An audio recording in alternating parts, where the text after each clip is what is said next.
कई लोगों को सूजी का हलवा बनाते वक्त कई बातें मन में आती है कि उन्हें सूजी कितनी लेनी है, घी कितना डालना है, पानी कितना लेना है और चीनी कितनी चाहिए।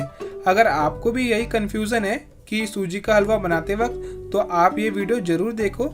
इस वीडियो को देखने के बाद आप चाहे 1 कप सूजी का हलवा बनाओ, चाहे 10 किलो सूजी का हलवा बनाओ, मेजरमेंट एकदम परफेक्ट है। तो दोस्तों, आज हम आपसे बहुत ही स्वादिष्ट रसीला दानेदार सूजी का हलवा बनाने की रेसिपी शेयर करेंगे।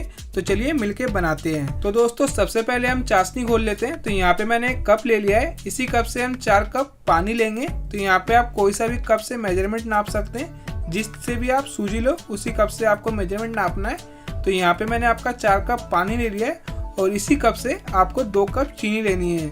अगर आप कम मीठा खाते हैं तो आप इसमें 1.5 कप चीनी लेना। अगर आपको मेजरमेंट परफेक्ट रखना है तो आप 2 कप चीनी लेना। तो यहाँ पे आप देख सकते हैं मैंने 2 कप चीनी ले लिए। तो कई लोगों को दिक्कत आती है दोस्तों कि हमें चीनी कब तक घोलनी है, कि इसकी हमें तार बनानी है कि हमें बस इसको मेल्ट करना है। तो मैं आपको बता दूं कि हमें इसको बस मेल्ट करना है। जैसे ही आपकी मेल्ट हो जाएगी, इसमें हम आपका इलायची पाउडर डाल लेंगे। अगर आपके पास केसर हो, आप केसर भी डाल सकते हैं। तो यहाँ पे आप देख सकते हैं जैसी मेरी चीनी मेल्ट हो गई, इसमें हमने थोड़ा सा फूड कलर डाल लिया है। अगर आप केसर डालना चाहो तो केसर भी डाल सकते हैं। बस आपको यहाँ पे मेल्ट करके रख देनी है। अब हमारी चाशनी तैयार हो गई है। तो यहाँ पे हमने एक कढ़ाई ले ली है और उसी मेजरमेंट के हिसाब से हम यहाँ पे आधा कप घी ले लेंगे। यहाँ पे हम घी आधा कप ले रहे हैं। तो आपको मेजरमेंट ध्यान रखना है। पहले हम आपका काजू बादाम को थोड़ा सा रोस्ट कर लेते हैं, जिससे जो हमारे हलवे में थोड़े जो काजू बादाम है इनमें क्रंचपन आ जाएगा। तो यहाँ पे आप देख सकते हैं आपको ज़्यादा रोस्ट नहीं करना है, बस आपको 2 से 3 मिनट रखना है, ये आपका रोस्ट हो जाएंगे। तो यहाँ पे हमारे जो काजू बादाम है ये अच्छे से रोस्ट हो गए हैं। तो इसको हम निकाल लेंगे। तो यहाँ पे आपको आराम से निकाल लेना है इसको। आपको इसको जलाना नहीं है, बस आपको प्यार से निकाल लेना है। तो यहाँ पे आप देख सकते हैं इसको हमने जलाया नहीं है, थोड़ा सा रोस्ट कर लिया है इसको। अब आपको उसी कप से 1 कप सूजी लेनी है। तो यहाँ पे हमने घी उतना ही लिया है जितना हमने आधा कप लिया था। तो आपको 1 कप सूजी और आधा कप घी। तो यहाँ पे हमने घी पहले ले लिया था, अब हमने सूजी डाल ली है। अब सूजी जब डालो आप फ्लेम को 0 ही रखनी है। आपको यहाँ पे फ्लेम को बढ़ाना नहीं है, आपको 0 फ्लेम पे ही कम से कम भी 10 से 12 मिनट इसको अच्छे से भूंज लेना है। तो यहाँ पे मैं आपको एक एक करके इसकी 3 स्टेज आएगी तो मैं आपको दिखाता रहूँगा। तो यहाँ पे आप देख सकते हैं अभी फर्स्ट स्टेज है। तो यहाँ पे थोड़ी सी ब्राउन हो गई है। तो मैं आपको दूसरी स्टेज दिखाता हूँ। तो यहाँ पे आप देख सकते हैं अब ये कम से कम भी 5 से 6 मिनट बाद ऐसी थोड़ी सी ब्राउन हो गई है। तो यहाँ पे आपको ध्यान रखना है कि सूजी को हमें अच्छे से पहले ब्राउन कर लेना है। और मैं आपको जब इसकी तीसरी स्टेज आएगी तो मैं आपको उसका कलर दिखाऊंगा कि ये कितनी ब्राउन हो गई है। तो अगर आपको भी दोस्तों हमारी वीडियो अच्छी लग रही हो तो चैनल को सब्सक्राइब कर लेना और वीडियो को लाइक कर देना।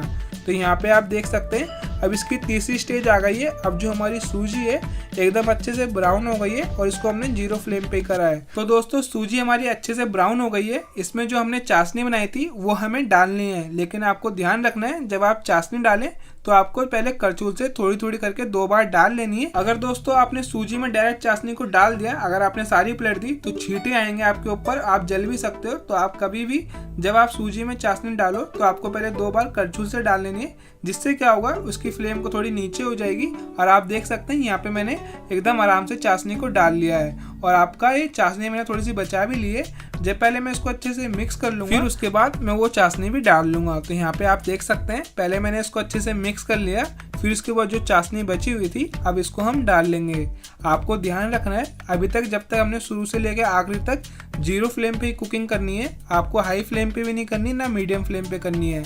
तो यहाँ पे आप देख सकते हैं इसको मैंने 0 फ्लेम पे ही इसको अच्छे से पका लिया है। और आपका जो हलवा है वो आपका धीरे धीरे करते करते ये आपका गाढ़ा होते रहेगा। तो यहाँ पे आप इसकी कंसिस्टेंसी देख सकते हैं, इसकी जो कंसिस्टेंसी है अब ये गाढ़ी होती जा रही है। अगर आप इसको ज़्यादा देर पकाओगे तो आपका ये ज़्यादा गाढ़ा होगा।